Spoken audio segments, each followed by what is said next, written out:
নমস্কার, welcome to my channel সমীশীয় শ্রী শ্রী রাধাকৃষ্ণ গোপাল শ্রীমদ ভগবদ্গীতা। আজ 17 জুন 2025 আমি বৃহৎ সচিত্র আদি সৃষ্টি মাত্মপাদ সৃষ্টি পুরাণের প্রথম খণ্ডের ভূত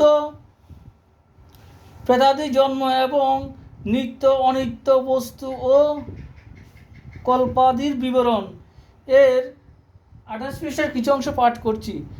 শ্রী শ্রী সৃষ্টি মহাত্মা কি জয়, শ্রী শ্রী রাধাকৃষ্ণ গোপাল শ্রীমদ ভগবদ্গীতা কি জয়। রাধাকৃষ্ণ রাধাকৃষ্ণ রাধাকৃষ্ণ।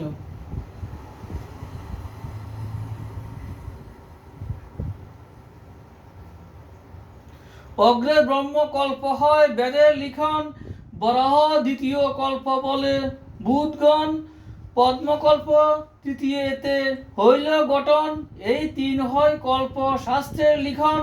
অগ্রে সৃষ্টি কল্প হয় লয় পায় পরে, পরব্রহ্মে শ্রীকৃষ্ণের আজ্ঞা শিরে ধরে, ক্রমে ক্রমে এ সকল আসা যাওয়া করে, সবার অগ্রেতে ব্রহ্ম কল্প নাম ধরে, যথাক্রমে বর্ণিব সে কল্প বিবরণ।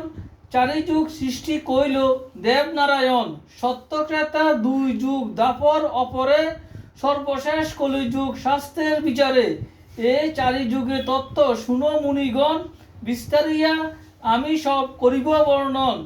304 হলে দিব্যযুগ বলে, এক ইন্দ্র ক্ষয় তারা একত্তর হলে।